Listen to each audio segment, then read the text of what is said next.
तो यार I hope captain America brave new world movie तुम सब ने अब तक देख ली होगी। खैर इसीलिए वीडियो देख रहे हो। अब it was a fine movie जिसमें एक एंड क्रेडिट सीन था।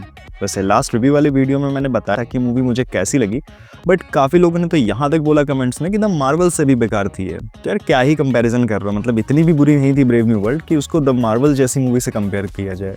इसका एक्शन काफ़ी ज़्यादा अच्छा था, बस मूवी के ट्रेलर से मूवी काफ़ी अलग थी और विलेन की भी प्रॉब्लम थी। खैर कैसी लगी ये तो मैं बता चुका हूँ लास्ट वीडियो में। काफ़ी ज़्यादा रॉ रिव्यू था इस बार का। अब आज इस मूवी की डिटेल्स को स्पॉयलर्स के साथ देखेंगे, तो पहले स्पॉयलर वार्निंग। तो मूवी के एंड में जब कैप्टन अमेरिका ने रेड हल्क को वापस से रॉस में ट्रांसफॉर्म करवा लिया, फाइट खत्म हो गई और प्रेसिडेंट रॉस ने अपने सारे गुनाह कबूल कर लिए। साथ में द लीडर, जिसको पूरी मूवी में द बायर के नाम से बुलाया गया, उसने भी खुद को कैप्टन अमेरिका के सामने सरेंडर करवा दिया और इन दोनों महानुभावों को भरे समंदर के बीचों बीच द राफ्ट नाम के अंडर वाटर प्रिजन में बंद कर दिया गया। इस द राफ्ट नाम की प्रिजन को हम लोग कैप्टन अमेरिका सिविल वॉर में भी देख चुके हैं।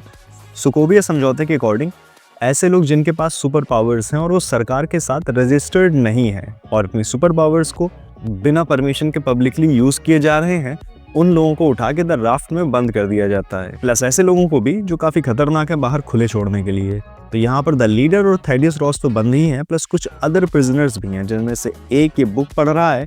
उसका फेस तो क्लियरली नहीं दिख रहा, बट ट्रेंडिंग गेस ये है कि ये जीमो है, क्योंकि वो भी ऐसे ही बुक पढ़ते हुए देखा जा चुका है। अब पोस्ट क्रेडिट सीन में सैम विल्सन सैमुअल स्टर्न यानी द लीडर से मिलता है और उसके सामने प्रो बनने की कोशिश करता है कि देखा बहुत उछल रहे थे ना तुम, बहुत ज्यादा जीनियस बन रहे थे, लेकिन कैप्टन अमेरिका के आगे बच नहीं पाए तुम। तो जो चीज जवाब में द लीडर बोलता है वो पूरी मूवी का मेरे ख्याल से सबसे अच्छा मोमेंट था कि आखिर कितना ज्यादा जीनियस है। वो सैम को बोलता है कि मुझे तो पकड़ लिया, लेकिन अब आगे क्या, तुम्हें क्या लगता है बस एक यही दुनिया है? मेरी कैलकुलेशंस के हिसाब से और भी कई दुनिया है, और जो हलचल इस टाइम चल रही है दूसरी दुनिया वालों से भी तुम्हारा जल्द ही सामना होगा और तब देखेंगे कि क्या करते हो तुम।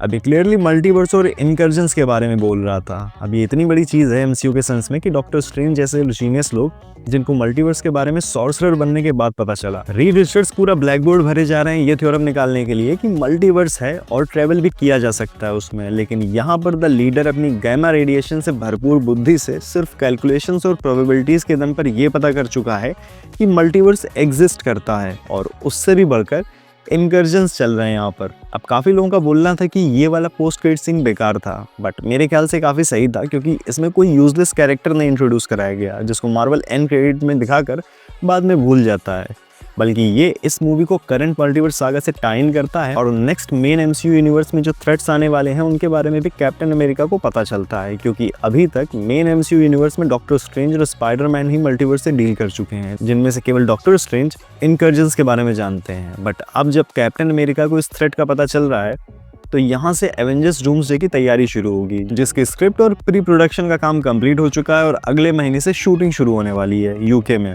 जहाँ अभी से ही काफ़ी सारे एक्टर्स इकट्ठा होना शुरू हो चुके हैं। तो मेन एमसीयू यूनिवर्स में कैप्टन अमेरिका की जिम्मेदारी ये होने वाली है कि इस अपकमिंग खतरे के लिए एवेंजर्स की टीम का पुनर्गठन किया जाए, क्योंकि हर कोई इस टाइम अलग अलग है और इस बार काफ़ी अलग टीम भी होने वाली है एवेंजर्स की, जैसे Thor, doctor strange, miss Marvel, captain Marvel, Wong, शैंग-ची, Kate Bishop, Spiderman और भी कई लोग, प्लस इनके साथ अलग अलग यूनिवर्सेस के लोग भी जुड़ेंगे। कुल मिलाकर अभी तक हम लोगों ने जितनी भी नॉन एमसीयू मार्वल मूवीज़ देखी हैं आज तक, सारी की सारी वो अपने में खुद एक अल्टरनेट यूनिवर्स का काम करने वाले हैं, जिनमें से कुछ को इनकर्जन्स का डेंजर ऑडियंस को दिखाने के लिए आपस में टकराकर पूरी तरह से डिस्ट्रॉय होता हुआ भी दिखाया जाएगा। मे बी एवेंजर्स डूम्सडे में दिखाया जाएगा। वैसे जब स्पाइडरमैन नो वे होम में मल्टीवर्स क्रैक ओपन होने लगा था, जिसको डॉक्टर स्ट्रेंज बंद करने की कोशिश कर रहे थे, वो भी एक सिनेरियो रहा होगा जहाँ एमसीयू की जनता स्पाइडरमैन की आइडेंटिटी भले ही भूल गई हो, बट ये सीन तो जरूर याद होगा। मे बी यही देखकर द लीडर को पहली बार मल्टीवर्स के बारे में पता चला हो, जिसके बेसिस पर उसकी गैमा रेडिएशन वाली बुद्धि ने बाकी सब फिगर आउट कर लिया हो। अब द लीडर कॉमिक्स में भी एक जीनियस है, वो अपनी मिस्टीवियस स्कीम्स में दूसरे विलेंस को भी मैनिपुलेट कर लेता है, बट जो लेवल पोस्ट क्रेडिट सीन में उसकी बुद्धि का दिखाया गया है वो कॉमिक्स में इतना बड़ा तुरंत खां नहीं है। खैर यहाँ वो डॉक्टर डूम के आने की हिंट दे रहा है और जिस बारे में वो बोल रहा है वही स्टोरी लाइन एवेंजर्स डूम्सडे में फॉलो भी की जाएगी, जो टाइम रन्स आउट कॉमिक्स पर बेस्ड है। अब एमसीयू में कुछ चेंजेस जरूर होंगे कॉमिक्स से, बट वाइब वही कॉमिक्स वाली रहेगी। सबसे इंपॉर्टेंट चीज़ जो मल्टीवर्स कनेक्शन के चक्कर में मिस हो जाती है वो ये कि द लीडर, जो कि इतना ज़्यादा जीनियस दिखाया गया है कि वो काफ़ी हद तक फ्यूचर प्रेडिक्ट कर सकता है, उसने अपने आप को इतनी ईजिली क्यों पकड़वा लिया। मे बी उसका नेक्स्ट मिशन द राफ्ट में बंद किसी प्रिजनर को इन्वॉल्व करता हो, जिसको रिक्रूट करने या फिर ब्रेन वॉश करने वो द राफ्ट पर गया हो। वैसे रेड हल्क भी वहीं पर बंद है और आगे उसका जो भी प्लान है अब वो एवेंजर्स सीक्रेट वॉर्स मूवी के बाद ही दिख पाएगा, क्योंकि नेक्स्ट 2-3 साल तक सारे प्रोजेक्ट्स किसी ना किसी कैपेसिटी में सीक्रेट वॉर से ही डील करते हुए नजर आएंगे।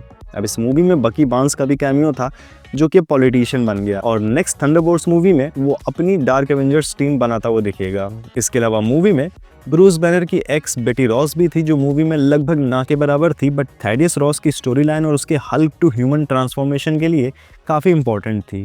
खैर यही सारी चीज़ें मूवी में होती हुई नजर आई थी। अब तुमने अगर ये मूवी देख ली है तो बताना ज़रूर क्या सोचना है तुम्हारा। तो ठीक है यार, मिलते हैं नेक्स्ट वीडियो में।